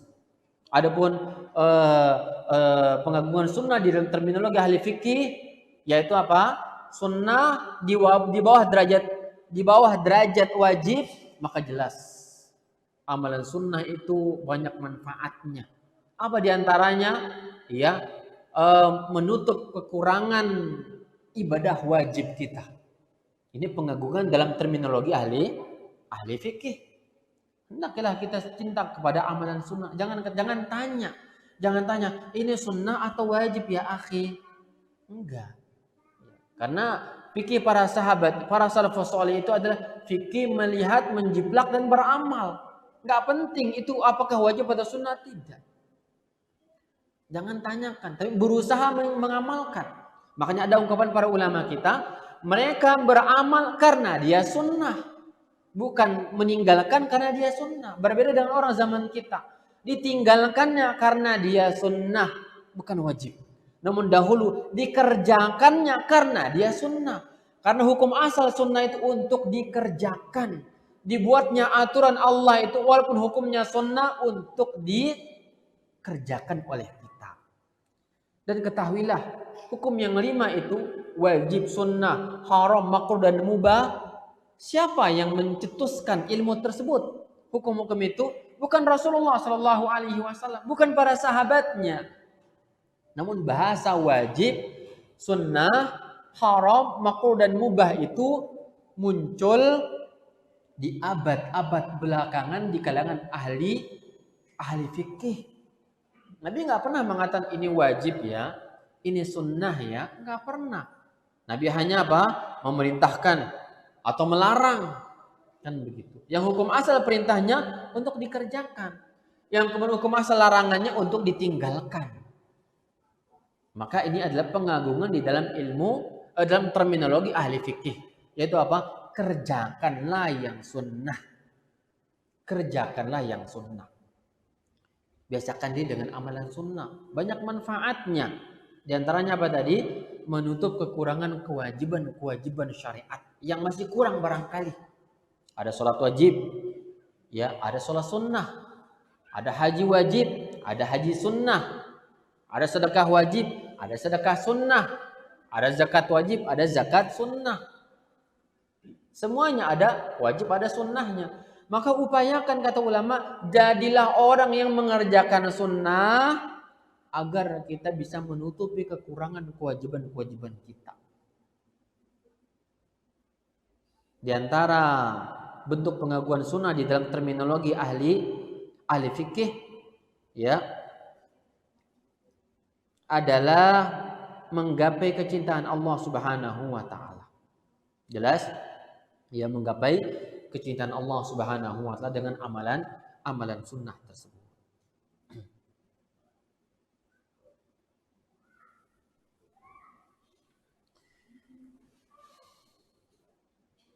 Dan juga diantaranya adalah menyelamatkan kita ya dari perkara-perkara yang diada-adakan. Ketika orang melazimi sunnah, artinya dia akan selamat dari perkara yang diada-adakan. Karena sudah waktunya, kesibukannya, jadi payahnya sudah disibukkan dengan amalan sunnah tadi, maka tidak ada lagi tempat untuk yang diada-adakan. Maka dia berbahagia cukup ya dengan hal semacam itu. Wallahu taala alam bisawab. Ini yang dapat disampaikan, saya kira. Ya, mohon maaf atas segala kekurangan dan semoga ada manfaatnya kepada kita semua. Semoga kita bisa mengambil pelajaran dari kajian ini, mengambil manfaat dan kita bisa beramal dengannya, ya, menjalankan sunnah-sunnah Rasulullah Sallallahu Alaihi Wasallam di dalam diri kita, ya, di dalam rumah tangga kita dan di dalam kehidupan sehari-hari kita. Dalam kita bermuamalah, ya, bersama tetangga kita, rumah tangga kita dan seterusnya. Wallahu taala a'lam bishawab. Ada pertanyaan? Assalamualaikum Ustaz. Waalaikumsalam warahmatullahi wabarakatuh. Baik, ada pertanyaan di sini. Maaf, apa hukumnya bagi istri yang menolak suaminya berpoligami? Masya Allah, ini berat ya, berat ini. eh, apa hukum seorang istri yang menolak suaminya berpoligami? Baik. Syekh Fauzan ditanyakan kepada beliau, ya, ditanyakan kepada beliau tentang pertanyaan semacam ini. Apakah istri itu menjadi kufur kepada Allah karena menolak syariat poligami? Nah, karena suami selalu berdalil ada syariat poligami. Ya, bawa dalil. Fankihu ma tawbalakum minan nisa masna wa thulatha wa ruba'. Nikahilah perempuan yang baik-baik itu 2, 3 atau 4. Allah mulai dari ta'addud, poligami, bukan tauhid 1. Tapi permulaan ayat itu dengan poligami. Kemudian Allah lanjutkan, fa in khiftum alla ta'dilu fawahidatan. Kalau takut baru 1. Jadi hukum asal nikah adalah poligami. Kalau takut baru 1. Jamaah ini orang yang berani atau pada takut semua? Ya kan? Ini kalau kita kembali kepada ayat gitu ya. Oke, saya kira antum pemberani semuanya. Mungkin bukan sekarang gitu ya. Mungkin bukan sekarang. Tapi saya bisa katakan bahwa lalu bagaimana hukum istri tersebut? Ya, Syekh Fauzan ditanyakan, "Syekh, istri saya menolak poligami. Ya, apakah dia kufur dengan hal tersebut dan apa hukum dia?" Kata Syekh, dia bermaksiat. Ya, tidak sampai derajat kufur. Oh ya, dengan menolak ajaran syariat poligami itu. Ya, walaupun Syekh bin Baz mengatakan apa tadi? Al-aslu fin nikahi at-ta'addud. Hukum asal dalam pernikahan itu adalah berpoligami. Ya. Kalau takut baru 1. Maka istri itu ya adalah terjatuh di dalam sebuah kesalahan. Dan dalam hadis Nabi juga mengatakan bahwa la tahillu, tidak halal bagi seorang perempuan ya meminta cerai kepada suaminya.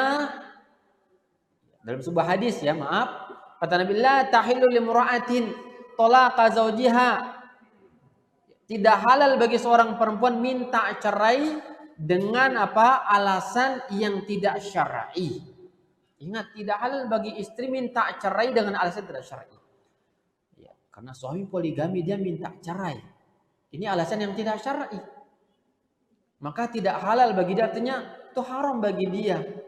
Itu haram dan diancam tidak akan mencium bau surga perempuan semacam itu. Ini hukum asal ya ikhwan dan akhwat sekalian yang dimuliakan Allah Subhanahu wa taala dalam hukum-hukum Islam. Ya. Dan kalau kita kaji hal ini panjang ya, berbicara masalah poligami ini luas pembahasannya. Karena sudah rumit persoalannya, sudah terlanjur rumit di zaman kita. Rumitnya di mana? Di mana perempuan itu sudah di luar rumah, sudah bekerja, ya sudah keluar dari tabiat yang seharusnya mereka di dalam rumah, menjaga auratnya, mendidik anak-anaknya, taat kepada suaminya, tunduk patuh kepada suaminya, memahami bahwa surga nerakanya di tangan-tangan suaminya. Zaman kita sudah jarang hal semacam itu. Rata-rata istri di zaman kita, imma dia sejajar dengan suami derajatnya, atau lebih tinggi derajatnya daripada suami. Sehingga dia yang mengontrol gerak-gerik suami. Sulit nih suami untuk bergerak. Seakan-akan dialah rokib dan atid bagi suami itu. Gak bisa. Orang bilang angel ini udah susah banget. Ya kan?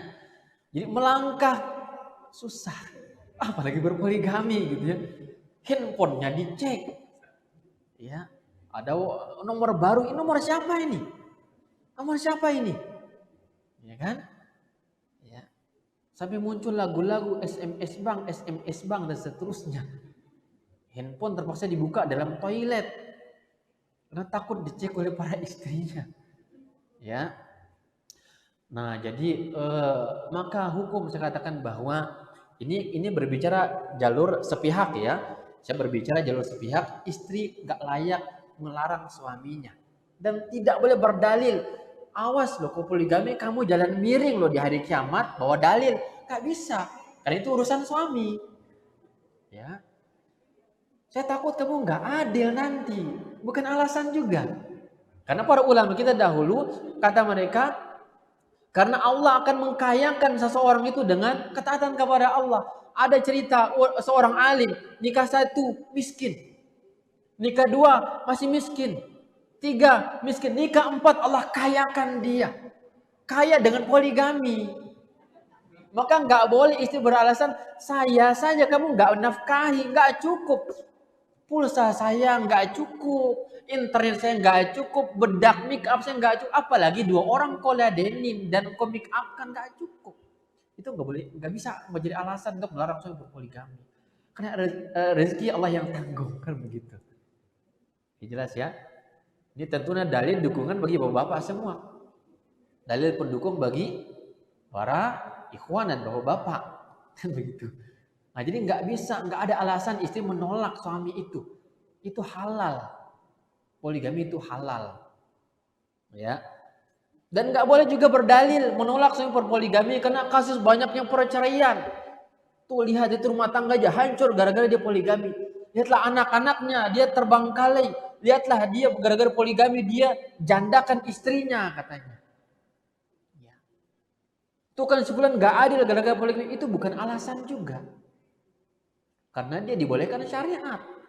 Ya, berarti yang salah pada orang itu, bukan salah pada syariatnya.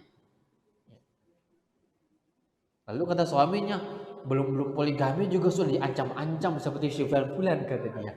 Ini belum berpoligami kata dia. Coba dululah katanya. Ya. Ya, untuk meloloskan izin itu berat. Kalau izin ke RT RW tinggal tanda tangan, sampai kecamatan itu legalitas turun. Tapi satu izin legalitas nggak bisa diloncati istri terkadang bagi suami. Ya, dengan ancaman segala macam bahwa kalau poligami ceraikan saya. Nah itu tadi nggak boleh minta cerai dengan alasan itu. Namun ini sepihak saya katakan. Dari pihak suami juga harus paham ya bahwa lihatlah maslahat dan mafsadat. Berpoligami memang kata ulama kita yang pendapat yang tepat dalam hal ini ya khilaf ya antara sunnah dengan mubah gitu ya, antara sunnah dengan mubah, sunnah dengan boleh. Maka hal semacam itu dia melihat kapasitas dirinya, ya mampu nggak dia mendidik. Ya.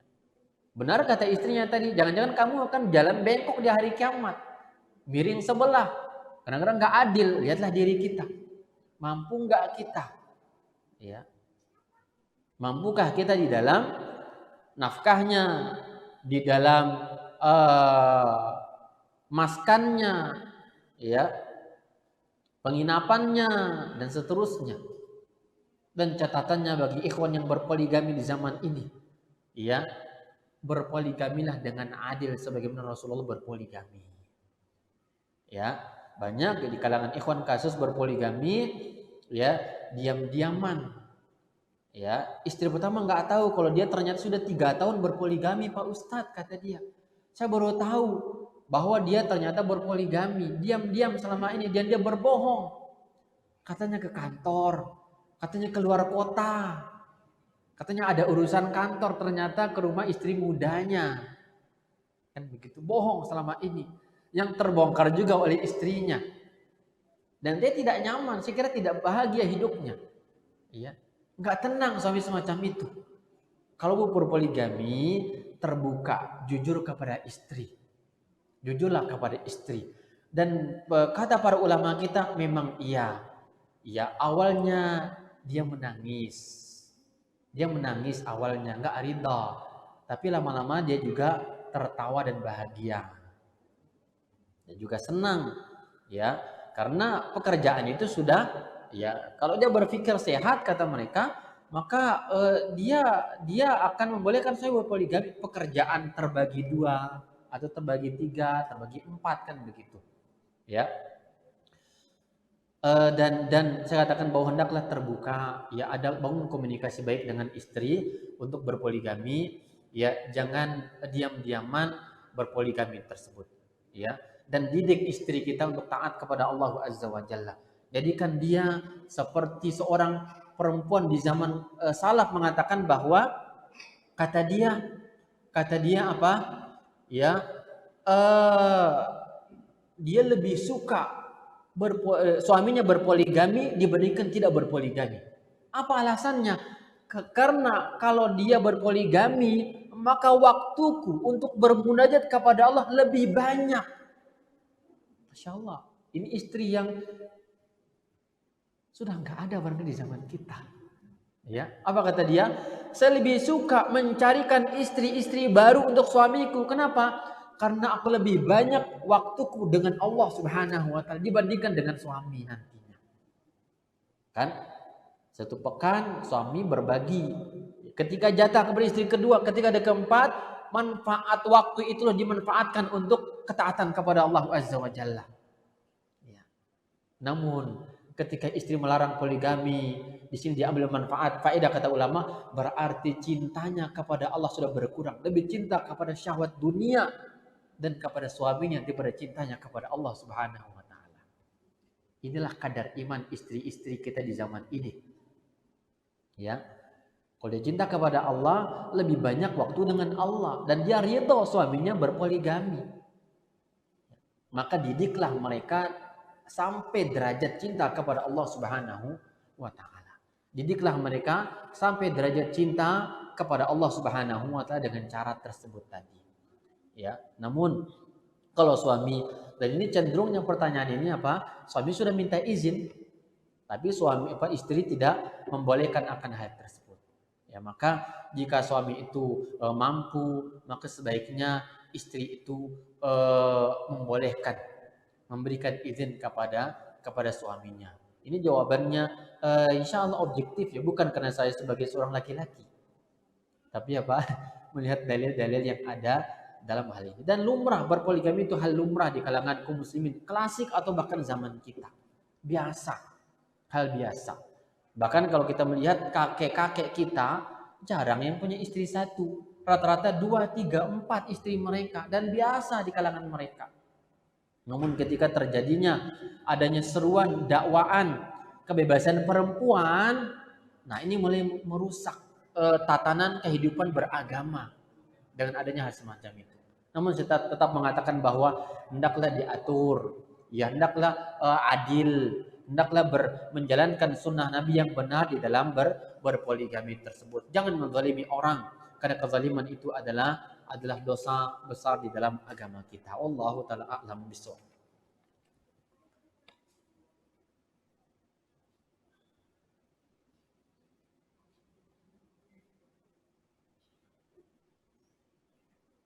Baik. Assalamualaikum warahmatullahi. Pertanyaan di sini, sebagai seorang hamba yang lemah dan banyak sekali kekurangan, ana sedang berusaha untuk memperbaiki ibadah wajib dan sunnah. Pertanyaannya, bagaimana cara kiat ya agar tetap istiqomah dan mencegah jangan sampai futur? Yang kedua, adakah sunnah Nabi yang Nabi ajarkan untuk selalu bersabar ya agar kita selalu bersabar? Baik. Yang pertama, bagaimana kiat agar selalu istiqomah dan jangan futur? Yang pertama saya katakan bahwa kiat-kiatnya agar tetap istiqomah kepada Allah Azza wa Jalla, ya belajar, ya menuntut ilmu agama, terus menghadiri majelis ilmu adalah kiat terbesar untuk kita istiqomah di atas jalan Allah Subhanahu wa taala. Di sanalah keberkahan turun, di sanalah kebaikan, di sanalah silaturahmi. Di sanalah kita melihat teman-teman yang semangat ibadah. Kita akan kecipratan sifat semangat mereka dengan bertemu dengan mereka tersebut. Ya, dalam majelis ilmu. Maka terus belajar. Ini yang pertama. Yang kedua, kita harus ada motivasi dalam diri kita. Ya, agar tetap istiqomah di atas jalan Allah Subhanahu wa taala, untuk tetap memaksakan diri, harus ada mujahadah untuk tetap istiqomah di atas ibadah kepada Allah, belajar dan belajar.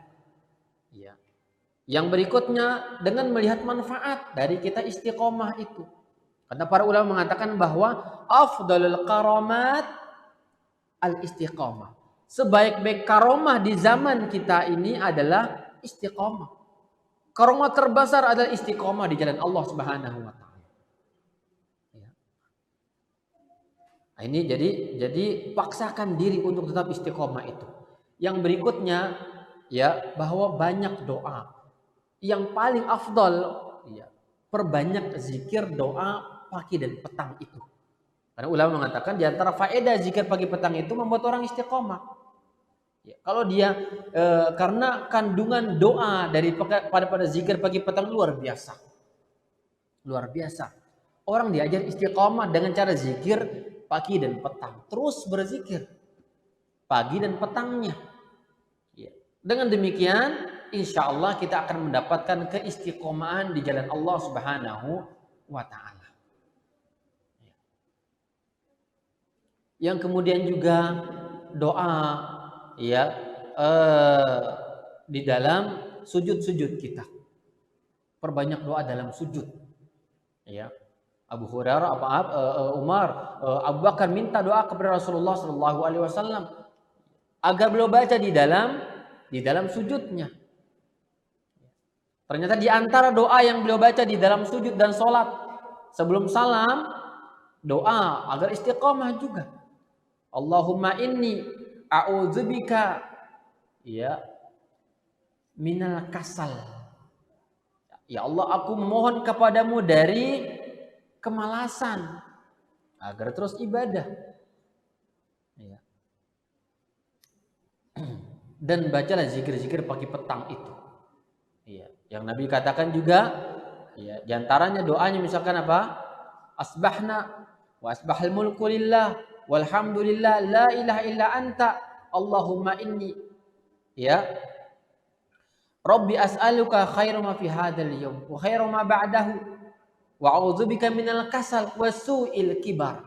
Allahumma inni, ya Allah, ya pagi yang aku berada pada pagi harinya dengan bersyahadat tidak ada ilah yang hak diibadahi kecuali Allah Subhanahu wa taala, dan aku meminta kepadamu kebaikan pada hari ini, dan aku berlindung darimu dari kemalasan.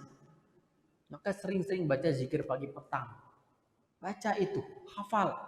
Duduk setelah subuh, baca. Sejenak, 5-10 menit jangan lupa. Setelah asar juga demikian. Istiqomah di jalan itu. Dan terus belajar. Dan beramal dengannya. Praktekkan itu semuanya. Ya, insya Allah dengan itu Allah berikan kita keistiqomahan di jalan Allah Azza wa Jalla. Dan bergaullah dengan teman-teman yang saleh. Sering berkomunikasi dengan mereka. Ngobrollah dengan mereka, teleponlah mereka, ya, bercerita, berbagi cerita dengan mereka di dalam urusan agama, dakwah dan seterusnya. Hadir ke majelis ilmu, ya, dan banyak bersedekah, karena sedekah ini adalah membuat menjadi tawasul, ya, wasilah agar Allah menurunkan keberkahan kepada diri kita. Tetap taat, ya, dan seterusnya. Ini yang dapat disampaikan. Ya, maaf, ini soal pertama ya, agar tidak futur tadi ya.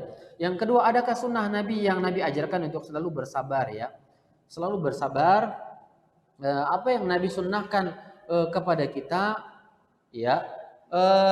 Nabi Shallallahu Alaihi Wasallam ditanyakan oleh para sahabat, ya Rasulullah, awasini, ya Rasulullah, wasiatkan kepadaku, nasihatkan aku. Kata Nabi, la taghdab, jangan marah. Artinya bersabarlah. Ya, la taghdab, jangan marah. Ya, tetap bersabar. Ya. Kemudian Nabi Shallallahu Alaihi Wasallam juga agar bagaimana agar tetap bisa bersabar ini, ya, agar jangan terpancing dengan emosi ini atau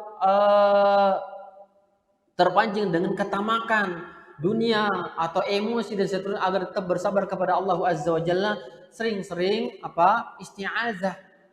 A'udzubillahi minasyaitonirrajim. Jadi orang yang sabar. Apa arti sabar? Sabar itu artinya menahan pahitnya keburukan di dalam hati kita. Sakit yang kita rasakan dalam hati itu sabar. Dan apa kata ulama, apa itu sabar? Menahan diri dari berkata, mencela, mengumpat, mengungkit-ungkit, menyalah-nyalahkan ya, bersamaan dengan adanya sakit dalam hati. Itulah hakikat sabar. Tahan diri, ya, dari mengeluh. Ya. Maka Nabi, ya, berkata kepada sahabat, kata beliau, isbir walakal jannah. Sabarlah bagimu surga. Sabarlah bagimu surga. Dalam kemiskinan, iya, bersabar. Tahan, pahit, iya, tapi tetap sabar. Karena sabar itu kepahitan. Sabar itu adalah menahan. Ya, dicela, sabar, jangan lawan. Ya, dihina, sabar, jangan membalas. Ya. Maka ya Nabi wasiatkan demikian kepada para sahabatnya, tetap untuk bersabar, ya, dan istiqamah di jalan Allah Subhanahu wa taala. Karena hal ini ada di kalangan mereka. Ya, ada di kalangan para sahabat. Dan juga Allah mengatakan di antara kemuliaan orang yang sabar, was-sabirina fil ba'sa. Ya. Orang-orang yang sabar ketika ditimpakan musibah oleh Allah Subhanahu wa taala. Dan itu butuh berlatih. Kiat-kiatnya apa? Berlatih. Kata ulama, as-sabur bit-tasabbur, al-hilmu bit-tahallum. Ya, al-ilmu bit-ta'allum, ilmu dengan dipelajari, bersabar dengan cara belajar sabar. Ya, belajar bersabar. Tahan di dalam hati, sakit iya. Namun kita harus bersabar akan hal itu. Dan ingat pahalanya juga. Ingat pahala orang yang sabar apa? Ya, pahala orang yang sabar itu adalah ganjarnya tanpa henti, tanpa hisap, tanpa henti. Makanya dikatakan puasa itu adalah sabar. Kenapa? Karena pahalanya tanpa henti. Kita menahan makan dan minuman, tahan syahwat, tahan maksiat. Itu namanya latih kesabaran. Termasuk, maka jawabannya diantaranya melatih kesabaran, banyak berpuasa. Untuk melatih diri untuk menahan dari makan minum syahwat yang haram. Atau juga menahan lisan dan seterusnya. Ya. Nah, ini tentang sabar. Wallahu taala alam bisawab. Ini jawaban untuk yang kedua. Ya, butuh latihan. Berlatihlah menjadi orang-orang yang sabar, menahan ya diri dari keluhan lisan, memukul pipi, menampar pipi, merobek baju, ya, yang merupakan apa? Bentuk dari penolakan kepada takdir Allah Azza wa Jalla. Terus bersabar dengan latihan-latihan tadi. Wallahu taala alam bisawab. Baik, ini saya kira ada lagi yang lain?